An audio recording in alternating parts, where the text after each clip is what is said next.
Welcome in, everybody, to another episode of the Wisemen Say podcast here, powered by Yamo Media. Ty Fisher alongside Gerald Lucas. Gerald, buddy, how you doing, man? Doing wonderful. Today was a good day, honestly. I don't know why. Right when we start, I have to sneeze. Right when we start. It's become a ritual. Right when we start, I have to sneeze. This is absolutely outrageous. Jam-packed show for you guys today. We have Open Cup talk. We also have Cabby's Corner, little NPSL preview, FC Columbus versus Erie Commodores, how Dominican men's soccer released their schedule, and then wrapping up with a little Crew and Nashville SC preview. This is the Wisemen Say podcast.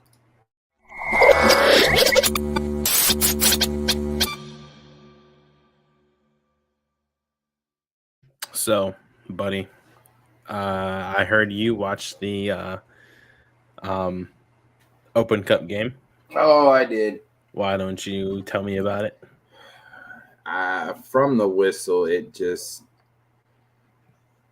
in my opinion, I know some people might have a different take. Some people might share the same ideas and take that I have, but from the get-go, it just looked like with the lineup that we have, it didn't look like they wanted to be out there, honestly. I don't know if it just is, with the matter of how many games they played in the last, 3 weeks? Or was it 6 games, I believe, in a 6-week period? I don't know if it was fatigue setting in. You can only do so many sprints and, cardio every day. Your body's got to rest. We're getting into the grueling part of this very, very tough, part of the schedule of the year, actually. But they looked asleep out there.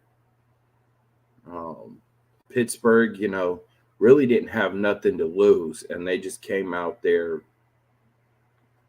firing on all 8 or all, might as well say all 11 cylinders, and it just was a horrendous game for the Crew.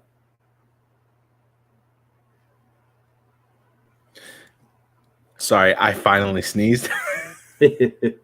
Oh man, I feel so much better.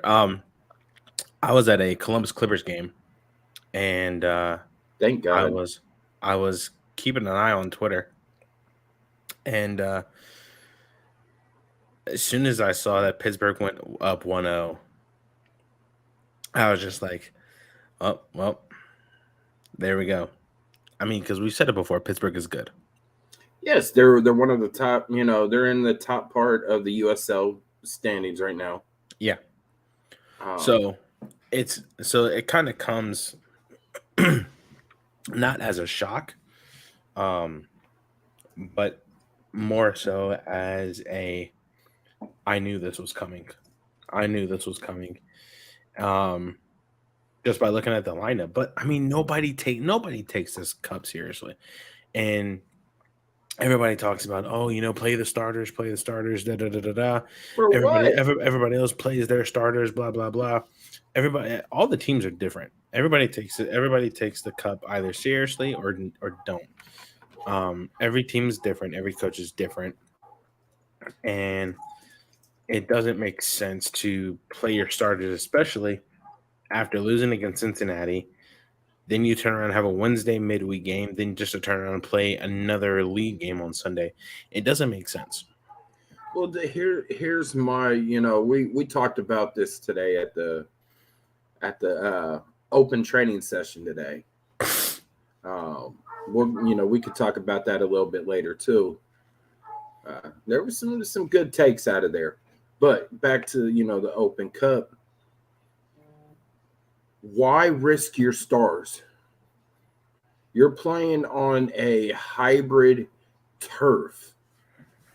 Turf is not the Crew's best friend. Right. You know, what was it years ago? Was it Eddie Gavin?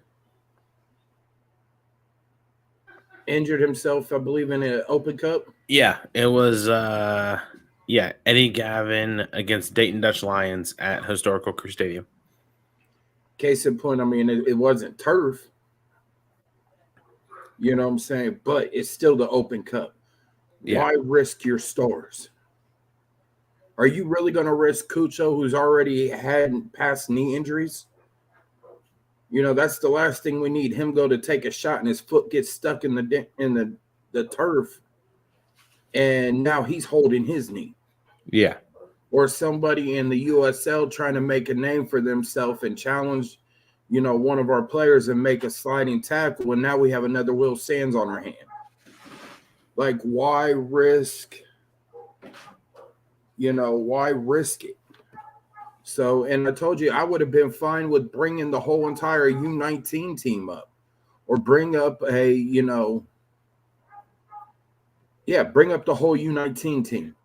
Because Crew 2 was in, you know, up there in Foxborough, you know, that night, getting ready to play New England Revolution 2, you know, the next day. So I'd have been fine bringing up the whole entire U19 team and letting Quentin, letting Aiden, let Schulte, you know what I'm saying? Let them get a actual, you know, full rest. And you have them refreshed and ready to go for Nashville. But there was a game played, right? You still have to go out there and do your job.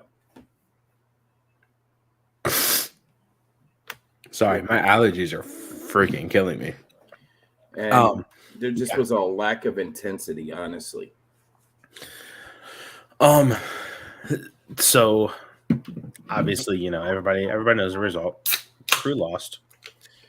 But I don't see the why. If someone out there can tell me why the Open Cup needs to have more precedence, more importance over the league, please let me know.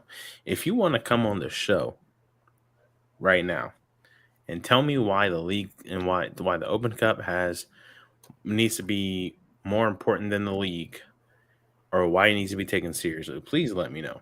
Please write us. I don't think it needs to be important. I don't think it needs to be the most important thing that, you know, is the crew, if that makes sense.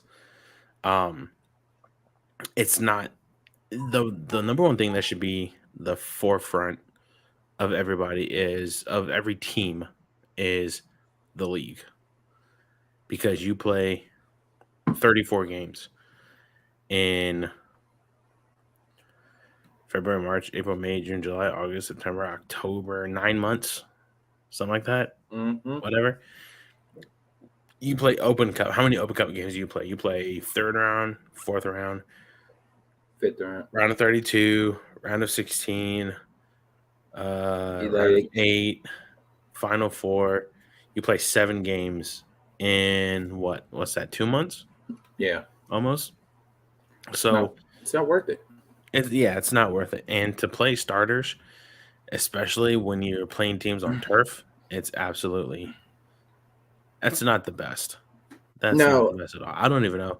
Man, I'm slacking today. There we go. Now, I have said this, so when the Open Cup started and, you know, MLS teams, you know, started coming in the round of the third round, right? The only time I would play my starters is if we're going up against the MLS team. You know, you want to match power and power. I don't like saying this, but why bring your starters down a level? You know what I'm saying? Why bring them down to the USL level, playing a USL team? Not taken away from some of these USL teams, because they're actually pretty good. You know, Charleston Battery, Tormenta, Indy 11, Pittsburgh. Loudon. Loudon is in middle pack. Yeah, Loudon is in the middle pack tie. Except, we just hung 5 on them. But I was gonna say, are you forgetting the 5 that we hung on them? But that's a whole in the first half. On the 10 players, yes. It could have been it was already bad enough when they had 11. But you see what I'm saying though. Why bring the stars out to USL? I mean, we did it against Indy 11 somewhat, but that's because we were on our turf, our field. Then you start traveling to these USL sites that use turf. Why risk it? So, I mean, it's just one of those where I think for the Open Cup here, and hear me out, right? For the Open Cup, it should be invitational only. Why? Because then that way you can have the choice of, do you want to partake in the tournament? Okay. Like you have to accept the invite. Like, as an organization, do you want to accept it? If you're looking at your MLS schedule, right? Yeah. Seeing the schedule that we had, right? If it was an invitation where you had to either accept it or decline it, and you're looking at, you have to have it accepted by the time that the second round starts, right? Before they do the draw for the third round. Before MLS teams come into play. Exactly. And you got injuries, right? Or do you really want to risk it? Or do you want your players to go ahead and start getting that rest so you can focus on something like Leagues Cup or the MLS Cup even? You know what I'm saying? You want to focus on MLS Cup first, and then, Leagues Cup second or Open Cup second if you want to accept that invitation. I think I see with this being the longest running tournament in America, I don't see I get what you're saying, yes. But I think it's 100 and some odd years too late to switch it now. You know what I mean? Well, I mean, I get that, but also at the same time, you could do it with the invitation, right? You can turn around and say, well, let's you get more USL teams involved in the Open Cup that way. And then on top of that, you can also designate MLS Next Pro. You have a tier in MLS now that is at that level of USL or just a little bit above it, right? With Next Pro. Why? The only reason why I do that is because I don't think MLS Next Pro is up there with USL level. I don't think so. Because let's take a look at this, right? How long has USL been around? I know that's a rhetorical question. MLS Next Pro is 2 years, right? The quality in teams in MLS Next Pro do not match up with the quality of teams in the USL, like Pittsburgh, like Indy 11, like Birmingham Legion, like anybody else, any other USL team that's made significant progress. Detroit City, Union Omaha, Sacramento Republic. They're not that quality. They're not that quality. You take USL, and it's probably, I say, on average age, between 27, 28 guys that are in their prime. You take MLS Next Pro, and it's guys that are probably 21 average, right? With MLS Next Pro still developing, because let's admit it's not perfect, it's not bad. It's here's USL, here's MLS Next Pro. In order for MLS Next Pro to get here to just under USL, I think it needs to be developed more, right? Because God, what better way though? You know what I'm saying? What better way to get those players when you're only playing? You know what I'm saying? You're not playing outside of the MLS, so you're developing, but you don't have a measuring stick in Next Pro, right? Mm-hmm. What better way than to have that measuring stick, right, is to play those USL teams.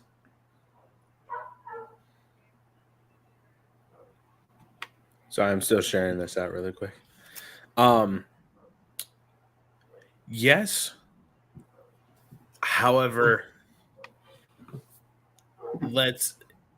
you still kind of run into the same problem with MLS Next Pro and USL Open Cup if that were to happen, right? You still run into the fact that MLS Next Pro teams will have an extra game thrown in if MLS teams choose to use their MLS Next Pro teams or whatever, or the invite that you're talking about. If they delegate to the MLS Next Pro teams, they get an extra game thrown in, and now it's weighing on these younger guys, right? Especially when they have games during midweek for MLS Next Pro already. The Crew 2 playing on a Thursday? That's due to the holiday. But still, nonetheless, though, I mean, playing on a Thursday. Sometimes games are what? Isn't there sometimes games on like Wednesdays? Not all the time. There's games Friday between Friday and Sundays. So you're talking about playing young guys on a Tuesday or Wednesday, have 1 or 2 days off. I get it. MLS is the same thing, but they need to develop more in MLS Next Pro with MLS Next Pro than they do with MLS Next Pro and US Open Cup. I mean, I get that, but the take that I look at is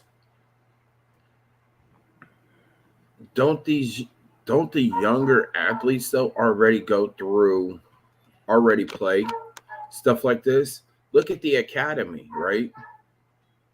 You know what I'm saying? Look at Cruz Academy. They were in the GA Cup, turn around, come back, have 2 weeks off, and they're right back in another tournament. Keyword 2 weeks off. Which I mean, I see that I get that though, but they were playing in, games nonstop. You know what I'm saying? Back-to-back games. Right. That this let's also take a look. They're playing 60-minute games. This isn't a full 90. They're not playing full 90. They're playing, is it 60 or 70? I think it's 60, to be honest with you. They're playing 60-minute games. This isn't a full 90. MLS Next Pro, USL, and NPSL, UPSL, they're not playing full 90 like those guys are. And I get that. And that's why I say, Next Pro, because I mean, Next Pro, you would still get the development, right? But also at the same time, being as young as, some of the Next Pro players are, it picks up the speed and what the USL teams like to do and play with speed. You're matching speed with speed. You know what I'm saying? You're matching attitude with attitude. You know what I'm saying? Because you got USL, they want to make their name, they want to get their name known out there. So that way maybe an MLS team will look at them and, you know what I'm saying, and come scout them. Yeah. You got Next Pro to where okay, yeah, that USL player just went off and had a brace or had a hat trick, or he was out there really shutting it, shutting everything down on the defense. They could go back to the front offices and be like, hey, y'all need to go ahead and look at this guy, to where they could go ahead and bring that guy, talk to him and possibly bring him in on a contract to the next pro level before coming up to the first team. But it's just that, like Nancy says all the time, it's a measuring stick. And I just think that with this loss to Pittsburgh, the Crew did not want to, in my opinion, the Crew didn't want to stoop down to Pittsburgh's level, if that makes sense. When you say stoop down to Pittsburgh's level, what do you mean by that? To me, it looked like the players out there for the Crew were like, we're better than them, looking down on them, you know what I'm saying, and not really taking them serious. So, the Pittsburgh brought it, made the Crew look like they were a college team and not a MLS professional team. I think if hindsight is 2020, and I like to think it is, I think this is a good loss, right? Mm-hmm. To kind of say, yeah, Columbus Crew can make a good run into the Open Cup, but our priorities lay elsewhere, which is MLS. Correct. Amundsen said it the best today. Yeah. I think also if you think about it, the MLS teams have other ways, or pretty much every team has other ways to make it into the CONCACAF Champions League, right? Except USL, right? Because they just have Open Cup. Yeah. MLS has Leagues Cup, Open Cup, MLS Cup, and then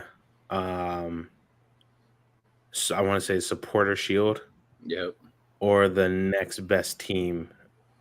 The next best team. That is if a team wins MLS Cup and Supporter Shield like LAFC did. Right? Yeah. So to kind of summarize, I think that this loss kind of was we'll play, but I mean, we've already made a good enough effort to say that, to show that we can progress into this tournament. I think now our focus lies elsewhere because we're kind of dropping in the league.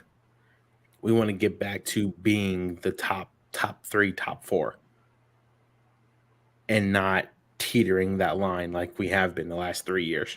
Where it comes down to decision day. Yeah. I think that's everything that has that's been going on, I think. And yeah, you said it right. Malde said it the best today. During it was a humbling loss. Yeah. But in the end, Open Cup, it's a good tournament. I love seeing all the cup sets. I'm not upset about this loss. I'm not even. We needed it. We needed a reality check. You know what I'm saying? We saw it in against KFC. Um, the frustration and everything. And then to come out against, Pittsburgh and lose 1-0. It was very humbling. Like in my honest opinion though, Ty, I really wasn't gonna jump on the post game. I was disgusted with the way the game was.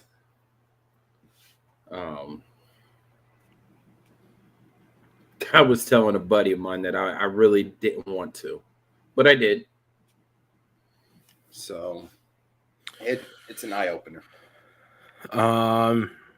Moving on. Another heartbreaking loss. To the second team of the Columbus Crew. You love it. I didn't get a chance to watch it. Whoa. Wait a minute. Hold on. Hang on. I need to check. Yeah, I was at I need to check my temperature really quick. What's this say? Can't read it. You mean to tell me Gerald did not watch Columbus Crew 2? I was at a family dinner. You mean to tell me, Gerald? Did you watch highlights at least? I did. I snuck away. So I snuck away, as best as I could. Well, hang on. Let me properly introduce this segment. This is your favorite, everybody's favorite. This is Cappy's Corner. And Gerald apparently didn't see a game, but I guess he's going to take it away. So I snuck away from the table, right, to get glimpses as best as, and each time I did, the Crew 2 were on the attack. New England Revolution 2, it's the second time they played each other this year, with a 3-0 victory over them at Historical Crew Stadium earlier this season. They traveled out to Gillette Stadium, and from what it looked like, New England was playing a very low block and was trying to catch Crew 2 sleeping on some of the attacks. And first half, they succeeded. It was 1v1 with Brady Scott, and they let it go. 1-0 at halftime. The second goal, I will admit, I did not get a chance to see that one. But I'll tell you what, Cappies never die. They fought. Second goal was conceded. Very heartbreaking. But, once again, you can't win them all. This is Crew 2's second loss of the season. First one came at the hands of Charlotte. Well, Crown Legacy. Yes. It's their second loss of the season. But there's still more time. They still are up there in the top of the standings. And they do play. Let me see here. Next game is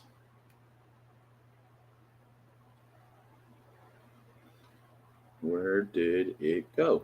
Okay.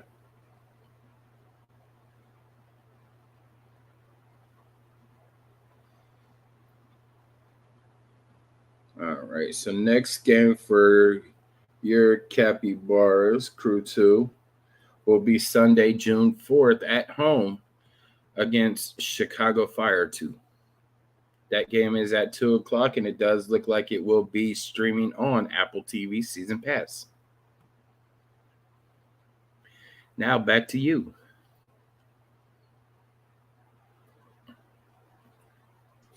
I believe that's MLS season pass. Ah, wrong layout, Fisher. Golly.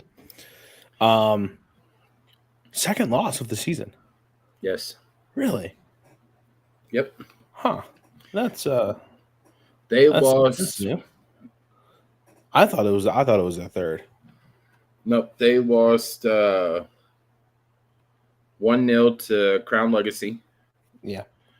Their only draw of the season was against New York. First game of the season. That's the one that went into a penalty shootout. Yep. They are 6-2-1. All right then. So there's still some time for them to kind of get back on track to possibly fighting for another MLS Next Pro title.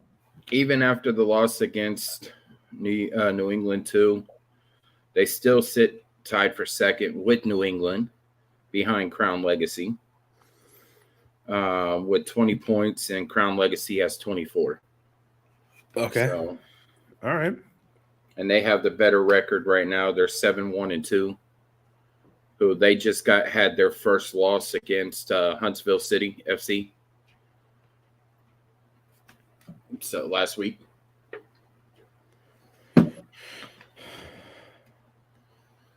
So, man, you still got time. Hey, man. That's all that they need. It's just time. You know? They've still got a game in hand too on Crown Legacy. See, that's even better. Now moving on to more soccer. This week, this coming Sunday, I believe. I'm trying to find. Oh, that's now. Okay. This Sunday, FC Columbus, NPSL back in action. They played 2 games already. Lost both games. Have not scored a goal yet. Currently being outscored by their opponents 5-0. A 2-0 loss to Steel City FC, and then a 3-0 loss to Akron City FC.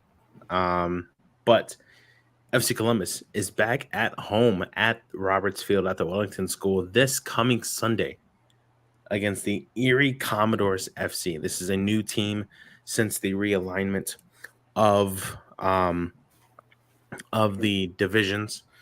Erie Commodores are currently sitting at 1-0, beating. Are sitting at 0-1, losing to Carpathia FC. Last Saturday, they are currently playing against Steel City FC, so we shall receive the result of that game coming soon. Sunday, May 28th at 5 p.m., Roberts Field at the Wellington School, FC Columbus versus the Erie Commodores. Yours truly will be back on the call for that game. Looking at you, Wolf's Ridge, I expect to see everybody out there and whatnot. This is surprisingly enough, the games last year were on a platform called 11 Sports. They are not on 11 Sports anymore.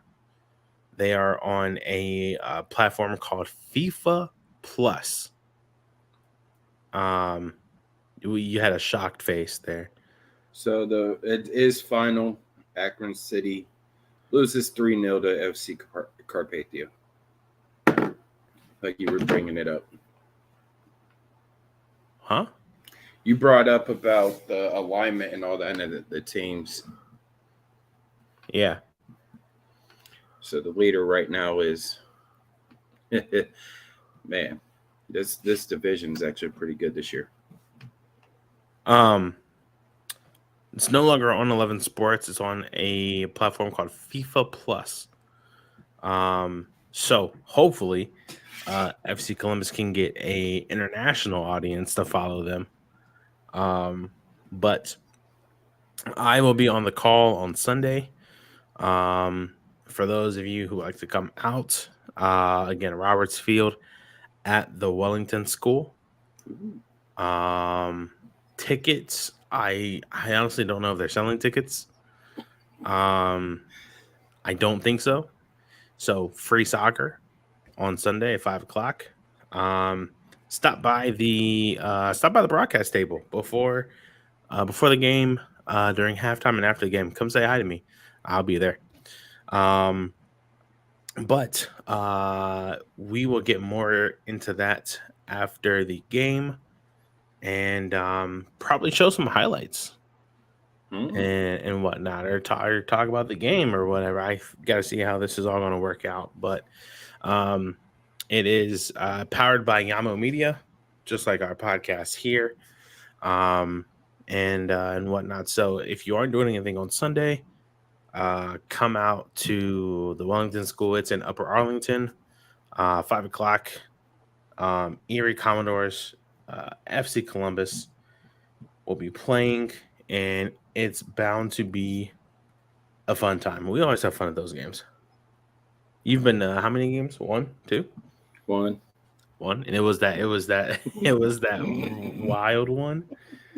Golly, it was that one that was like, what in the world is going on here? Yeah. All right. So I don't even see a roster this year for FC Columbus. There is one. If it's you're looking at their Twitter, it's on their website. Hmm. I have the link to the website. I did see the roster. A couple familiar names are back on that roster. It looks like. Is our favorite a lot of new guys. Yes, from what I see, yeah. A lot of new guys, but excited to see where this team can go. Those games are always so fun. Yes, they are. They're fun. They're absolutely entertaining. A new setup spot for us, however. Normally, if you've been to any FC Columbus games, normally you will see our broadcast table set up to the right hand side as you walk in the gate. We're now on the left hand side. I guess there is a router for we can connect into, so we can get better internet signal. Yes. So we will be doing that and whatnot. I can't remember. And you get to see red smoke. Yeah, yeah, and probably obstructing my view. But hey, as long as it goes off for the right reasons, I could care less. As long as it goes off for goals for FC Columbus, that's all that matters. Hey, we got to see one kickoff goal. I'm not calling that game. I'm not calling that again. I don't think they played Muskegon Risers. They don't. Wait, hold on. No, I don't think they do. The games that I'm looking, the one game I'm looking forward to is Cleveland SC. Yes, I want to see because that will build a rivalry. Yeah. Actually, let me. Yeah, no, they don't play Muskegon again. I want them back at home field. They do not play Muskegon again. That game was absolutely wild. And that officiating crew cannot be there. Well, I mean, I ended up telling you what the call was. Yeah, but there was that one over on the far side, over by the benches, where the FC Columbus player almost got pushed out into Reed Road, pretty much. Oh, over there by the fence. Yeah, he was already out of bounds. You know what I'm saying? And the guy came over, and all it was just a yellow. Like, come on now, he's way out of bounds now, and you throwing him face first into the fence. Come on now. Yeah. That should have been a red. I can agree with that. But again, FC Columbus versus Erie Commodores, 5 o'clock, Roberts Field at the Wellington School. Hope to see you all there. Next up, my favorite. New Kids on the Block. Nah, not New Kids on the Block. They didn't have a game. Nobody has a game this week. My favorite. Ohio Dominican schedule. The Fighting Panthers has just been released. I want to see if I can probably share my screen. Share screen.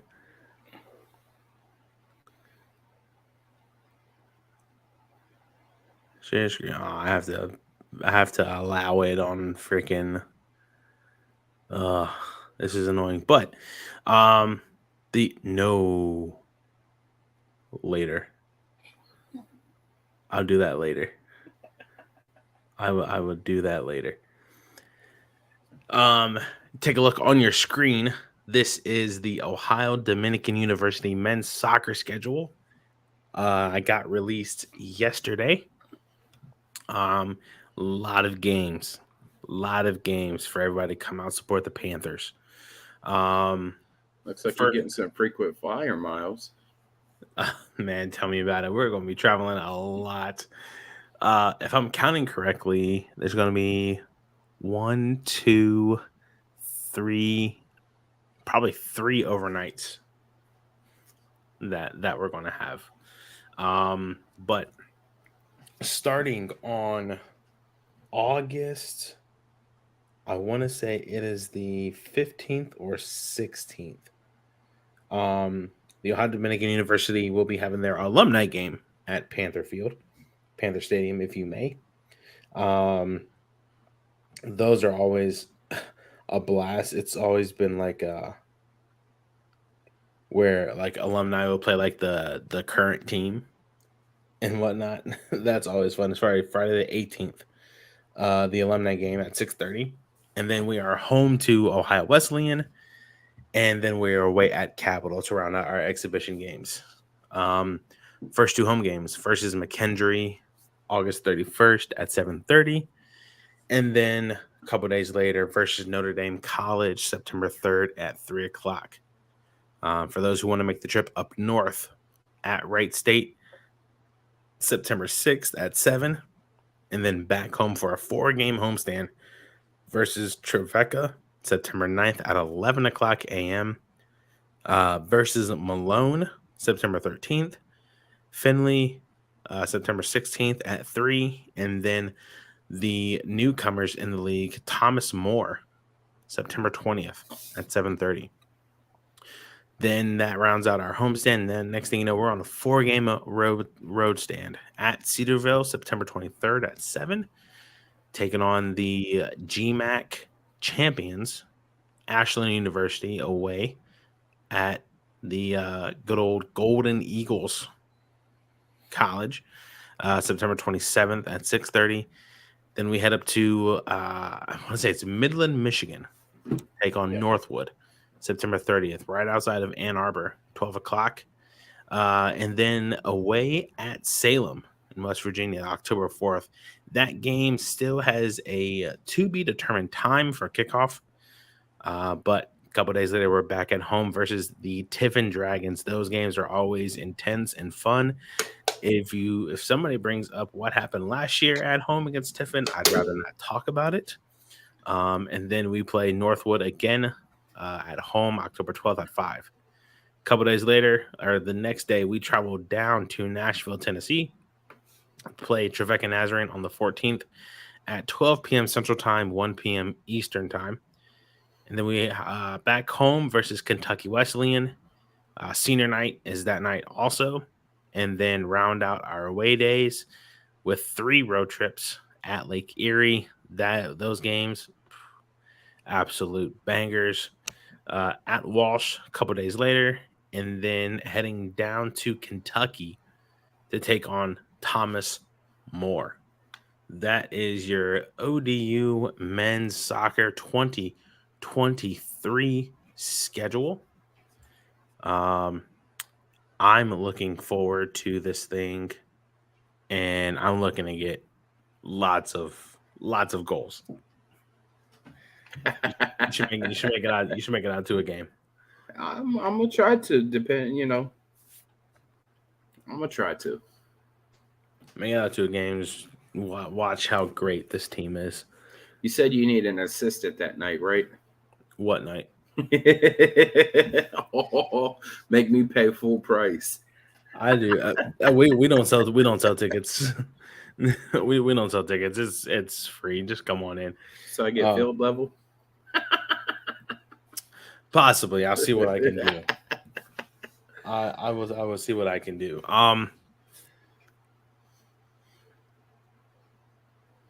But I don't even know. You were talking about Lake Erie.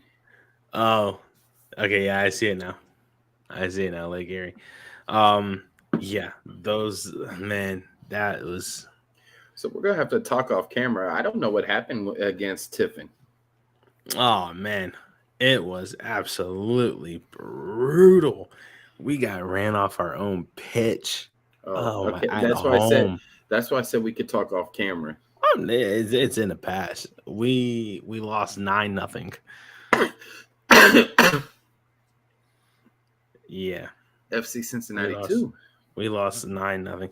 Okay, you remember when I can't remember who we were playing. I think it was Atlanta. We were standing in line and I saw that Tiffin bus in the back. Okay, you remember the young man I was talking about, I gave cookies to? Declan. Great guy, by the way. Love that guy. He's such a cool dude. So he brought it up. So no. So we when after the game against Tiffin and whatnot, it's 9-0. I'm sitting on the side, like I'm standing behind the goal, and I'm like putting my hands on my head. I'm like, this can't be real. Like, did we just lose 9-0? And he's walking over to me, and I see him. I put my camera on my hoodie, and we handshake, dab each other up. I'm like, dude, I don't know what the heck just happened. And he's telling me, he goes, I don't know what to say. He's like, every time we come here, at least in my opinion, it's so hard to play here. Like, I have no idea why, but whenever Tiffin comes to Ohio Dominican, it's always like Tiffin always just messes up and we always get the win. And it's vice versa also. Every time we go to Tiffin, we just collapse. Like we just collapse. How to play soccer? It's not even that. It's just because they have they have all natural grass. Like natural grass. Like I'm talking, go to the park, go to a soccer field up off of Westerville Road. The old go to Kilbourne Run Sports Park. That's their grass at Tiffin. That type is like natural grass, not like lower.com field grass, like grass in your front yard grass. And it's so hard to play there because it's like we're so used to playing on turf, and whatnot. But he's talking to me. He goes, every time we come here, it's so hard to play. You guys are so good at home. And I'm like, it's the same way when we go there. I'm like, I don't even know what in the world just happened today and whatnot. But as we were leaving to go down to the press conference, that game, I looked at it and I was like, because I asked him if it was like his last season. And he's like, this upcoming fall season is his last season. I'm like, yeah, try not to beat us 9-0. He just laughed. But no, Declan is such a good guy. Some of the guys on Tiffin are nice. This comment, I can explain why this comment right here is like this. Lake Erie they're good, right? They're a good team. It's their fans. Yeah, I knew it. Yep. Sounds like Cleveland Brown fans. But it is what it is. When they beat us in the GMAC final, in the conference final, that was a rough one. Oh man, and it was on my birthday too. Man, that was. So what's the like? Have you had any? How do I want to say it? Have you heard things from the coach like? What's the expectations this year? What's he like so far?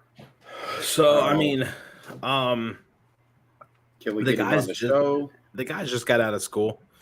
So when they report, I can't remember when they report back. I want to say it's like by the time I'm getting back from Portland and whatnot, I do plan on having a sit down with him and whatnot, kind of talk about what the expectations are for the upcoming season after disappointing season last year where we were on a 9-game where we ended the season 9-game losing streak after beating Walsh, who was ranked number 11 at the time. Beat them at home 5-0, and then like the rest of the games we just lost. So we ended the last season on a 9-game losing streak. Now, continuing into this year, like our first loss is going to be 10-game losing streak across all competitions, which we don't want to have, right? But no, after a disappointing last season where if we would have beat one team, we could have snuck in, but it didn't happen. We lost some players, but we gained like 10, 12 new players that were new commits and whatnot. So I do plan on having a sit down with them and kind of reflect on last season, what needs to change heading into this season with everything like that. So I will be talking with him probably when I get back from Portland, kind of set that up and whatnot. But for those who want to enjoy college soccer and whatnot, see, in my opinion, granted everything I just said about a 9-game losing streak and us losing 9-0 at home, blah blah blah. This team does play some quality soccer, great soccer. At Ohio Dominican University, 12-16, 12-15, 12. Whatever the action action. It's Panther Field. That's what it is. Sunbury Road. Yes, Sunbury Road. So you guys can look at our schedule on Instagram at ODU_men's soccer or on Twitter at ODU_men's soccer. Tell them Ty sent you. That's me. If you don't know who I am by now. But yeah, no, it's going to be a fun time. And looking forward to, I see all the videos like on social media from like Ben and Zach and everybody from the crew video department. I'm like, yeah, I'm going to be doing that this year. I just, I'm going to see what I can do this year. So I'm going to have my hands full. So possibly maybe get the state of the Panther, maybe a monthly check, see about the. You know what I want to do? I want to do a freaking like mini docu-series, a day in the life of a Panther, or whatnot, or like follow them around all day. Not even that, just like the build up to games and whatnot. You know what I mean? Yeah, the day before, and then the day of. like do all that, and kind of. I don't know. The Columbus Blue Jackets behind the U.S. men's soccer behind the badge. Yeah, series. Something like that. That's what I want to do. So I just got to see.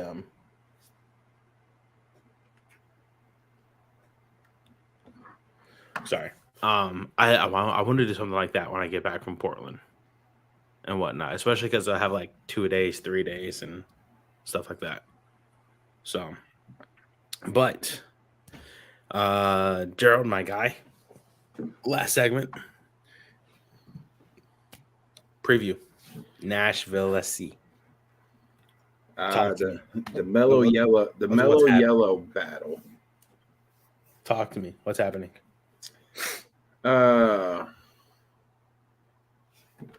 I mean, it's a battle in the Music City. I look. It's going to be a tough one for Columbus, because Nashville plays similar to FC Cincinnati. I can't believe I just said their full name, but they play similar to them. you brought up a point today. You brought up a point talking with Amundsen and Aiden, and then also with Coach Nancy about being disciplined. You know, how are they going to be disciplined against Mukhtar? My honest opinion, I think Aiden had the best one. I think it was Aiden or Amundsen. You know, you can't overcommit to stopping him because that leaves an unsung hero open to take his Aiden. spot. That was Aiden. I remember that. So, I mean, and Nashville's got some scorers on there. You talking about Schaffelberg, you know, Walker Zimmerman. Who else?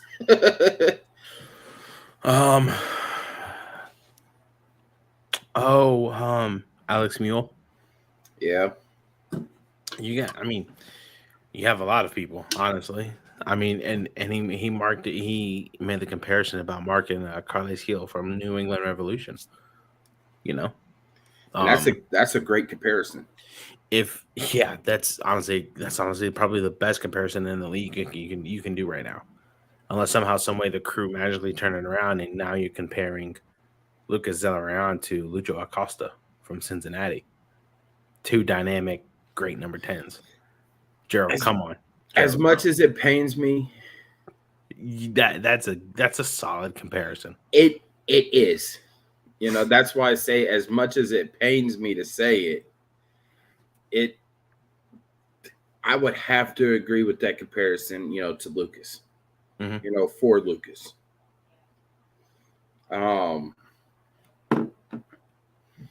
But I mean, Aiden was right, you know, Carlos Hill. I mean, that's Mukhtar. You know what I'm saying? And how, you know, it's hard to stop a guy that, you know, had the most goals and Golden Boot and MVP last year and who's already still in the race for it.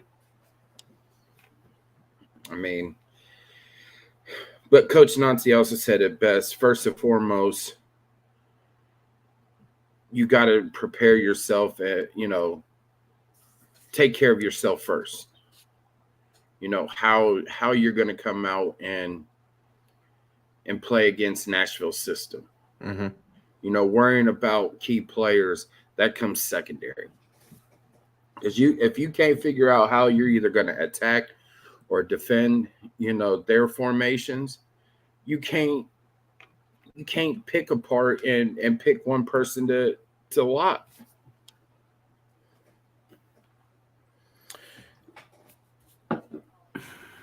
Here's what needs to happen, right?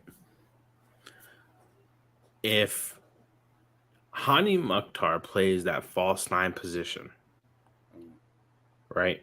Now, going back to when they played Atlanta a while back ago, he was the main guy that gets stuff started, right? The center mids need to get an early jump on not letting him, you know, create anything, generate chances, create, you know, counterattacks, etc., etc. Mm-hmm. If that can happen, then I think Columbus has a chance. But I'm not holding my breath because we're talking about a team that's third in the East, something right now. Yeah. But we're also talking about, you know, the reigning MLS MVP. They're second in the East. They're second in the East right now. I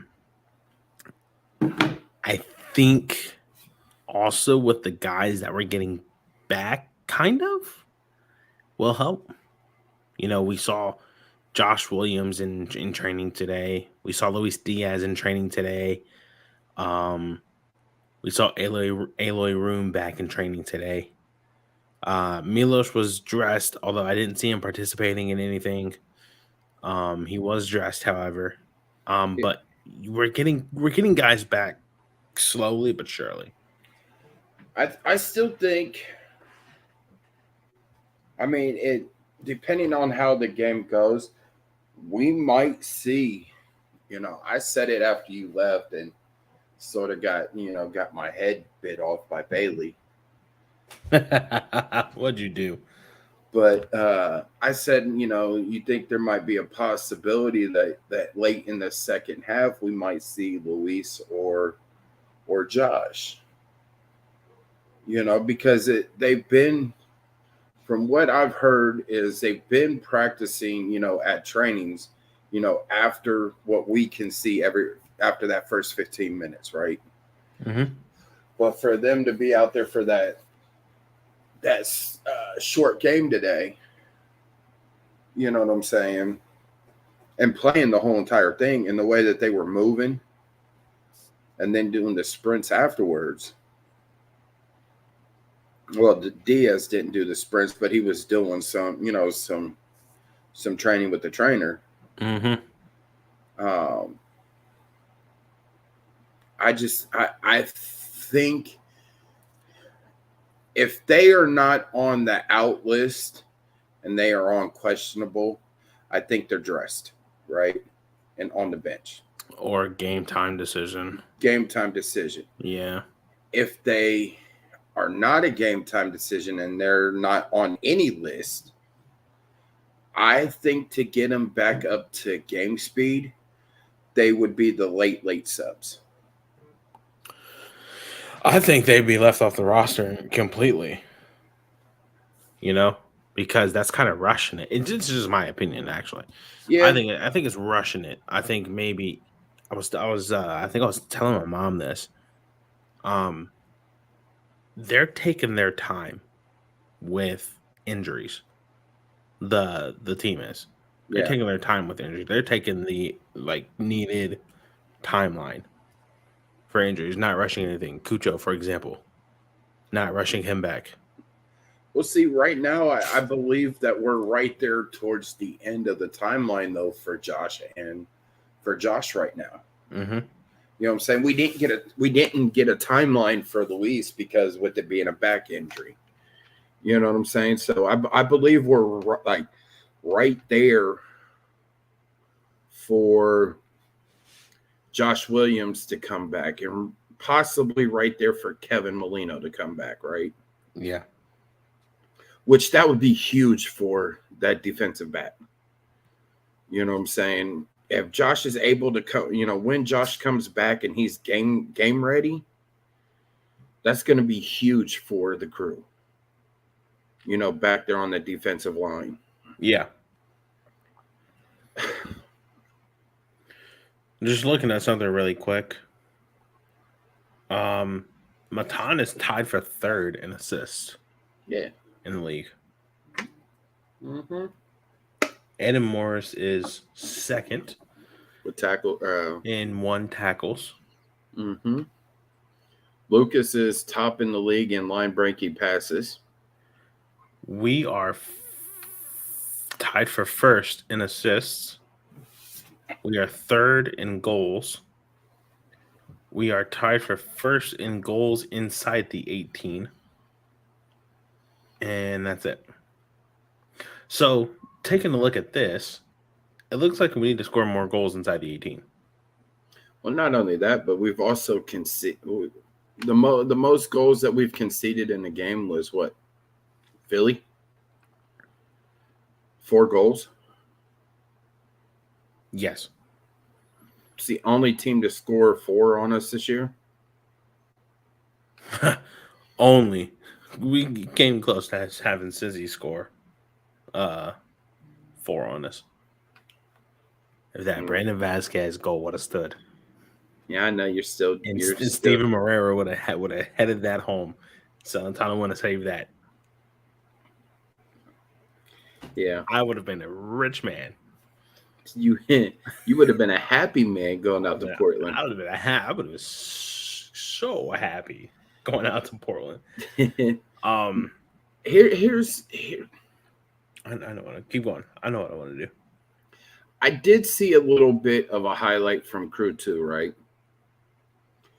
Crew 2. Who did play this week? Nashville? That's right. Yeah. Crew 2 dropped. Crew 2 came out in a 4-4-2 against New England, right? New England Revolution 2. And they played a low block against New England. Mm-hmm. And it was outside of the first goal from some of the highlights that I did see for Crew 2. It looked like they were stifling New England. Every time like they tried to, it looked like they were about to go into an attack. It just was stifled. You know what I'm saying? So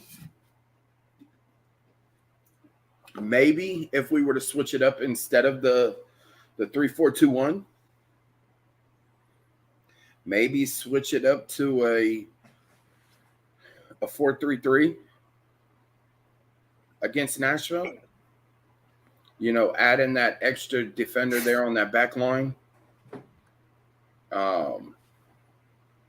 I know Nazi likes to have his system, you know what I'm saying, and have like a base formation that he can make his tactical, attacks and everything. But I just think sometimes and I even said this about Porter, you have to change your formation up. You have to keep other teams guessing. You know what I'm saying? If you're running the same thing, yes, it's good to have an identity. I love it. But if you can keep the other team guessing, like when they're watching film of Columbus, okay, yeah, they're going to come out in a 3-4-2-1. How are they going to line up this week? Okay, well, they don't line up this way.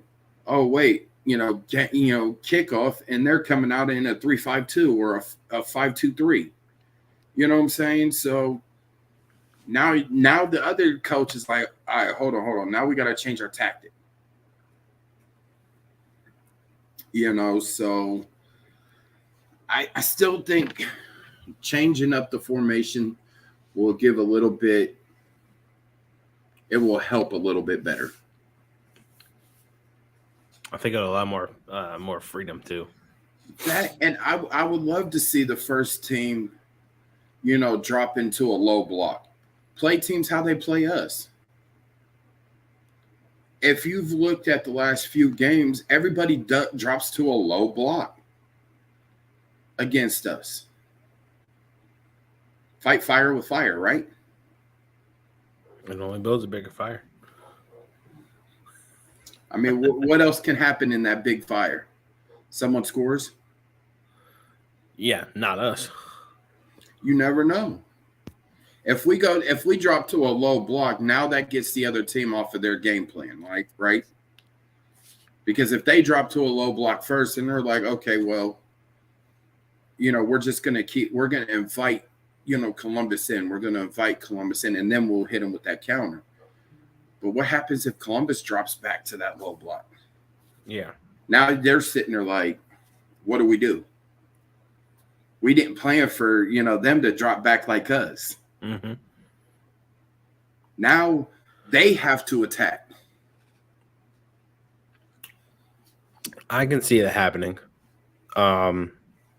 Especially with these 3 games coming up, because we have a Sunday, Wednesday, Saturday. With these games coming up, I can see it possibly happening. As Nazi has to wait till he has to see how these next 3 games play out. So, such a brutal schedule. I know, right? But we don't have Open Cup anymore, so that's fine. Until July when we have Leagues Cup, but then MLS is on hold for quite some time. But my dude, that's it for us tonight. Anything you want to add? My burning desire is,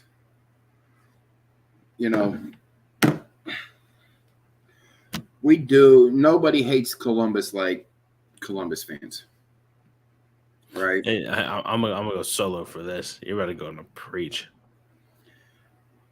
Yeah, So there, it's too many fair weather fans out there.